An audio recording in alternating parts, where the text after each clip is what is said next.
En vue de s'assurer de l'effectivité des interventions menées sur terrain par les consortiums Caritas Kananga et l'ONG Femmes Acacia, les partenaires techniques et financiers l'UNICEF a mené une mission de suivi programmatique ce jeudi 19 février 2026 dans la zone de santé Bobozo. Une visite à mi-parcours qui vise à évaluer les progrès du projet de renforcement de l'autonomisation et du leadership des filles et adolescentes dans les 6 zones de santé de Kananga. La journée a débuté au Campem, quartier Plateau, localité Mobutu. Sur place, l'équipe a assisté à une session de sensibilisation sur la masculinité positive et la parentalité responsable, animée par les noyaux des hommes engagés. Une sensibilisation qui avait pour objectif de transformer les normes sociales pour un environnement plus protecteur. Une approche transformatrice encourageant les hommes et les garçons à adopter des comportements non violents, empathiques et égalitaires. makambo bayokoteya biso lelo mpona rapport ya kovanda na bandako ya mwasi na mobali na ndenge kodike bana biso osepeli fort mpona balelo bapara na bandako komo vivre bien te momo ya désordre mo bamakambo ya mike na par rapport ya libi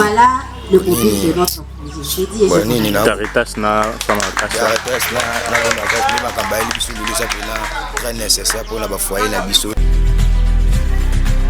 Le cap a ensuite été mis sur l'espace d'écoute du centre de santé. 3 bons. Dans une ambiance d'ouverture, les jeunes filles et les membres du mouvement e-report ont brisé les tabous entourant l'hygiène menstruelle, échangeant librement sur les défis liés à cette thématique essentielle. Je me dis que là tout. Cycle qui est vraiment stable tout. Donc que nous allons c'est juste question un peu souple. Dans l'avenir, je saurai comment éviter les grossesses non désirées pour ne pas faire souffrir mes enfants et d'aider. Nous sommes déjà des grandes personnes. Les corps exigent aussi.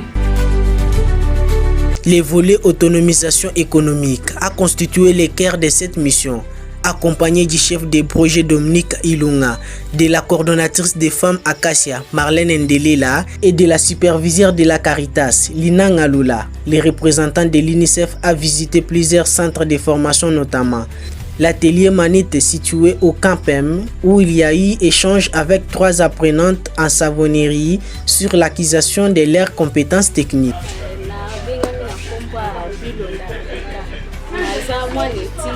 Na komi awa na grâce ya bakumisatu eza Femmes Acacia na UNICEF Caritas nde bato basongi ngai na koyeba ndenge kosala savon mpona nakoma autonome na banda komizwa en charge nayeba kosala biloko nyonso nakomi ete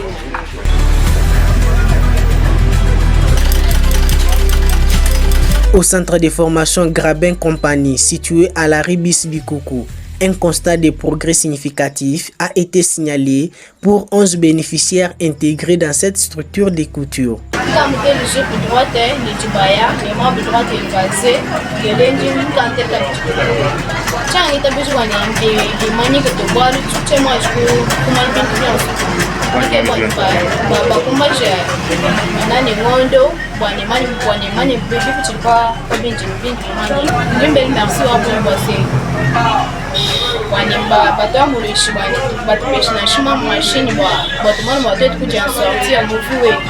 parce que moi même quand machine yani chavuga kabichimba kaja menje yanito chavuga kabichinji chitrakase to ni kal capable wana kuja mtanga yani ashaba.